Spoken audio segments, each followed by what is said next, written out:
بسم الله الحمد لله وصلى اللهم على نبينا محمد وعلى آله وصحبه وسلم رب اشرح لي صدري ويسر لي أمري واحلل عقدة من لساني يفقه قولي فصح الله في فؤادي فلا أرضى من الحب والوداد بديلا فالرضا نعمة من الله لم يسعد بها في العباد إلا قليلا في قلبي مكان لكل طيف فكن الطيف مؤنسا أو ثقيلا السلام عليكم ورحمة الله تعالى وبركاته daawadayaal ummadda Soomaaliyeed meel walbo aad caalamka ka joogtaan waan idin salaamayaa marka hore waxaan idin leeyahay waan idin jeclahay dhammaantiin qalbigaygana boos baad ku leedihiin ilaahi subxaanahu wa tacaala dhammaantaynba hana wada amaansado intaa kadib walaalayaal waxaan rabaa inaan la wadaago murugada iyo dhibaatada dadkii Soomaaliyeed ee walaalaheen ahaa ee ku geeriyooday qarixii arxandarrada ahaa ee ka dhacay magaalada Muqdisho ayaga waxaan leenahay Allah subxaanahu wa tacaala ha idin naxariisto intii ku dhimatay intii ku dhaawacantayna waxaan leenahay Allah subxaanahu wa tacaala caafimaad degdeg ah Allah tabaaraka wa tacaala ha siiyo waa arrin naxdin leh waa arrin murugo leh maalin walbo inaan aragno shacabkii ama ummadii Soomaaliyeed oo dhibaatada inta la eg mar walba soo gaarayso waxaan leeyahay inna lillahi wa inna ilayhi raaji'uun inna lillahi ma akhad wa lahu ma a'ta wa likulli ahadin indahu bi ajalin musamma inna lillahi ilahi wa iska leh ma akhad u qaato wa lahu ma a'ta waxa uu bixiyana Allah asaga iska leh ولكل أحد عنده بأجل مسمى قف والبنا أكتيس وحكولي هاي وقت آنا لدافين أو إلهي سبحانه وتعالى أكتيس كعيما مركا وحان ليا هاي دادكاس إلهي سبحانه وتعالى نحرستي جنة هسيو أهلكي إيا قرابدي أي كتغينا الله تبارك وتعالى هأو نحرستو dadka dhibaatada gaarsiisanaya dadka inta dhibka la eg muslimiinta u geysanaya waxaan leeyahay ilaahi subxaanahu wa tacaala ka cabso ilaahi tabaaraka wa tacaala wuu idin jeedaa wuuna idin arkayaa maalin unbuu idin qaban doonaa ama adduunka ha kugu qabto ama aakhira ha kugu qabto Allah subxaanahu wa tacaala maalin unbuu ku qaban doonaa nabiga sallallahu alayhi wa sallam wuxuu noo tilmaamay uu yiri inna allaha la yumli dhalim ilaahi subhanahu wa ta'ala dhalimka wuu u seeta dheereeyaa wuu sugtaa wuu kortaa wuu ilaaliyaa hatta idha akhadahu lam yuflithu haddii uu qabtana kama fakado in akhdahu alimun shadid qabashada Allah subhanahu wa ta'ala waa mid daran iska ilaali inaad ummadda muslimka ah dhibaato u geysato inta haddaan aga baxo walaalayaal dhibka iyo tacsida dhibaatada la gaarsiinayo shacabka Soomaaliyeed meel walba ha joogaan kuwa Muqdisho joogo iyo dhibaatada sidoo kale ka dhacday magaalada Boosaaso inta ku dhimatay iyo inta ku dhaawacantayba Allah tabaaraka wa tacaala ha u naxariisto inta kadib walaalayaal haddaan u soo gudbo videogeena maanta biidni illaahi subxaanahu wa tacaala waxaan rabnaa inaan aga hadalno waxa la dhaho isbedelka bilaadanku waxay u baahan yihiin si ay u hormaraan si ay u noqdaan dad caalamka intiisa kale la qabsada waxay u baahan yihiin inaan isbedelno qodobka ugu koowaad haddaan rabno inaan horumarno aan walaalo noqonno adduunka aan dhan ka raacno waxaan u baahannahay in aan isbedelno inaan helno isbedel waa laga maarmaan waana sunnaha Allah subhanahu wa ta'ala sidaa darteed buu allah tabaaraka wa tacaala wuxuu leeyahay ina allaha laa yuqayiru maa biqowmin xataa yuqayiruu maa bianfusihim. allah tabaaraka wa tacaala qoom ma bedelo ilaa ayagu ay isbedelaan marka hore, ilaa ayagu ay gartaan, ay fahmaan meesha cilada ay ka jirto, meesha dhibka uu ka jiro, waxa ka khaldan, wadada saxda ah iyo wadada khaldan inaan kala barano. kadibna aan dhahno yaa allah carafnaa, waan fahanay qaladkayaga, waana ku soo laabanay inaan la imaano marka isbedel nafsi ah, isbedel caqiidi ah, isbedel dhan walba ah. waa inaan la imaano haddaan rabno inuu allah subxaanahu wa tacaala uu naga dulqaado dhibkan maalin walba aan arkayno oo dhacaya. sidaa darteed walaalayaal, adduunka ma jiro dal ama dad hormara, ma jiro ilaa ay la yimaadaan in ay ayagu isku tashtaan. waddan walbo maanta markaa fiirisid caalamka, waxaad arkaysaa markaad akhriso, aad baarto waxyaalaha ay ku hormareen, markaa baarto aad fiiriso, waxaad arkaysaa inay yihiin kow dad ayaga dhexdooda isku tashtay, dad ayaga dhexdooda isgacan qabtay oo isku tashtay. sidaa darteed walaalayaal, adduunka maanta waxaa ka jira dowlado la isku dhaho G20s, 20 dowladood ee adduunka maanta ugu dhaqaalaha badan. haddaan sida kale u dhigno, 20 dowladood ee adduunka maanta ugu warshadaha badan, ugu wax soo saarka badan, waxaa la isku dhahaa G20s, 20 wadan. G20s walaalayaal kuma aysan gaarin dadkaas, markaad akhriso halkaas kuma aysan gaarin ilaa way isku tashteen. horey soomaalida u tiri gacmo wada jir bay wax ku gooyaan, far kaligeedna fool ma dhaqdo. sidaa darteed way isku tashteen. cala alasaf maanta waxaa arkaysaa 20kaas wadan markaad fiiriso, hal wadan ayaa kaga jira qaaradan dhan ee aan ku noolnahay,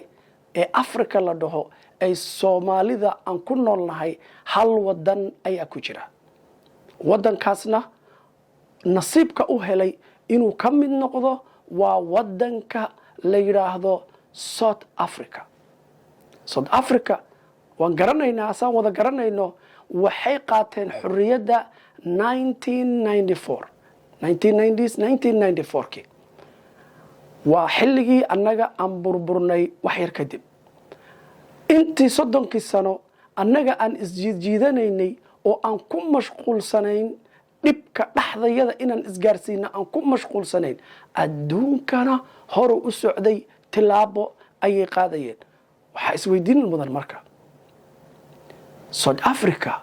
yaa soo gaarsiiyey oo ku daray wadamada la isku dhaho G20s? waxaa ka dambeeyey maskaxdii caafimaad ka qabtay ee ninkii la oran jiray Nelson Mandela,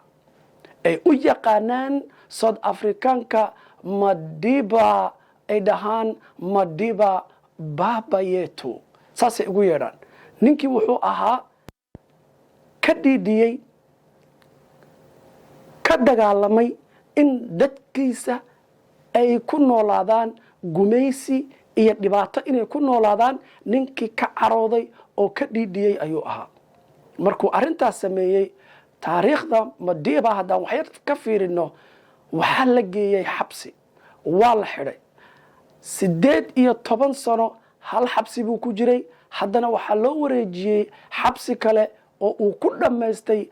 waqti ku dhow 30 sano, ilaa 27 sano ayuu xabsi ku jiray. mar la wareysanayay ninka odaga ah ayaa wuxuu yidhi, ka sheekee waxyaalihii kugu dhibka badnaa intii aad ku jirtay xabsiga. markaasuu wuxuu yidhi, intii xabsiga aan ku jiray, maalin maalmaha ka mid a ayaa waxaa soo dhacay telefoon oo ay soo direen familkayga. waxaana la igu wargeliyey in uu geeriyooday wiilkaygii weynaa inuu geeriyooday ayaa la igu wargeliyey. kadib meeshaydii baan ku soo noqday oo aan ku xidhnaa. waxaan weydiistay wakhti yar kadib inaan baxo oo la ii ogolaado inaan ka qayb qaato tacsida iyo aaska wiilkayga inaan ka qayb qaato. waa la ii diiday buu yidhi. marka dembi uu galayna ninkaa ma jirto, just inuu raadsaday xorriyaddii ilaahay tabaaraka wa tacaala uu siiyey oo xaqa uu u lahaa oo ahayd in uu ku noolaado asagoo xor ah, aanan cabsi qabin, qof bil'aadana uu ka baqayana aysan jirin. arrintaasi ayaa wuxuu ku mutaystay nolol inuu u raadiyo dadkiisa, iyo asaga ayaa wuxuu ku mutaystay xabsi dheer oo uu ku qaatay 30 sano. ninkaa odayga ah taariikhdu way qortay, wax bayna ka qortay. ninkaas 30 sano oo dadaala markuu waday waa ninka loogu yeero the man and only from prison to the president straight. waa ninka keli ah oo xabsiga inuu toos aga baxo noqda madaxweynihii waddanka. intaasna wuxuu ku gaaray dadaal iyo inuu waddankiisa hormariyo. noloshii adkayd ee uu ku noolaa ee xabsiga ahayd ayaa waxay bartay taariikh, wuxuuna ka qaatay cashar aad u qiimo badan intii uu xabsiga ku jiray. waa cashirka gaarsiiyey in waddankiisa maanta uu ka mid noqdo wadamada la dhaho G20s. heerkaas kuma aysan soo gaarin cayaar, laakiin way shaqaysteen, way isku tashteen. kadib waxaa dhacday markii xabsiga laga soo daayey, ilan taariikhdii noloshii adkayd ayuu wax ka bartay, sida uu na barayo al-shaacir al-kabiir maxamed mustafa al-xamaam. muxuu yidhi shaacirka? wuxuu yidhi callamatnii alxayaatu ana lahaa طacmayni muran wasaa'iqan macsuula فتعودت حالتيها قريرا وألفت التغيير والتبديل. هذا الشاعر الجليل وحليهي علمتني الحياة نولشة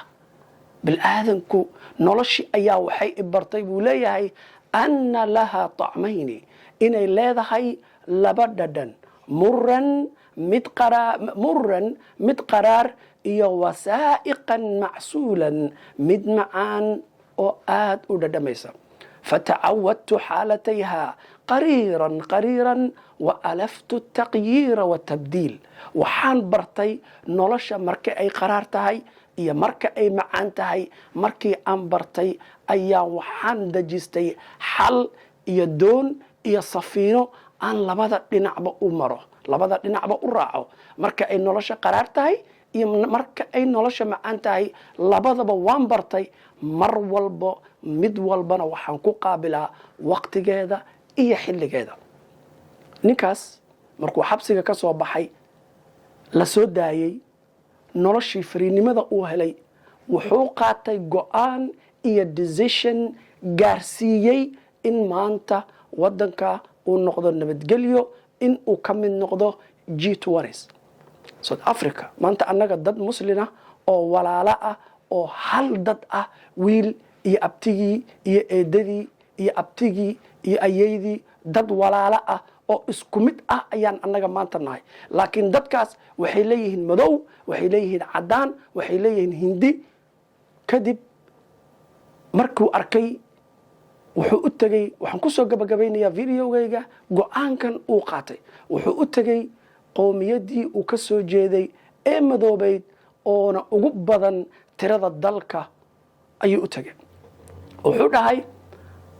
laba mid waa inaan maanta samaysanaa. motionkayaga wuxuu tilmaamayaa in dadkan caddaanka ah ayna yasayaan, ayna necab yihiin, ayna laynayaan. laakiin caqliga caafimaadka qaba iyo maskaxda shaqaynaysa waxay i baraysaa in aan la hadalno, la fariisanno, isu imaano tashanno aan waddankan u naxno aan meel marino dadkii madowga ahaa arrintaa way ku adkaatay laakiin maadaama ay ahaayeen nin aad loo qadariyo wuxuu yidhi marka labadaas waa mid inaan dooranno South Africa oo noqota meel dhiigga iyo dhacaanku uu daadsan yahay wadooyinka wabiyo dhiig qulqulaya ay isku bedesho fakhriga iyo daruufta iyo ilxumadana ay gaarto meel walbo many years to come sanado badan oo imaan doona soo socdana ay noqoto colaad iyo meel waxba laga soo qaban waayo iyo inaan kala dooranno South Africa oo noqota nabadgelyo barwaaqo meel loo yimaado noqoto sidaa darteed walaalayaal ummadii waxay meel ku gaartaa midnimo iyo isku tashi inaan samaysano waxa basically xataa ugu yar oo aan cuni karno annaga aan isku tashanno dhulkeenna aan qodanno beeraheenna aan wax kala soo baxno adduunka ma jiro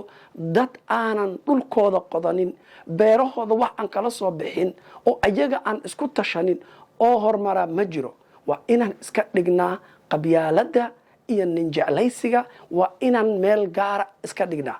iridda markaan ka soo galayno guriga waa inaan albaabka ku soo dhaafnaa aan dhaho Soomaali baan ahay qofka kale Soomaaliga ahna waa walaalkay gacmo wadajir unbay wax ku gooyaan aan walaalowno aan hore u soconno aan maanta caalamka la qabsanno walaalayaal meel walbo aan joogno aan isku dayno inaan ka shaqayno midnimada iyo walaaltinimada aan iska ilaalino dulmiga dhaxdeena ah inna allaha subhanahu wa ta'ala الله تبارك وتعالى إن الله لا يظلم الناس إلهي تبارك وتعالى ما الظلمية بالآذنك ولكن الناس أنفسهم يظلمون ذاتك أيها أيها الظلمية إلهي سبحانه وتعالى مسلم إيا قال بالآذن أردن الله تبارك وتعالى ما الظلمية سيدا درتد ولا ليال وحن ليهي داد ولا لا أو إسجعل aan noqonno dowladeenna aan taageerno midnimada aan ka shaqayno aan isku soo dhawaano maanta waa dareemi kartaa xaaladdu inay adag tahay meel xun ay marayso Kenyaatigu maanta waa dad macnaha wada jira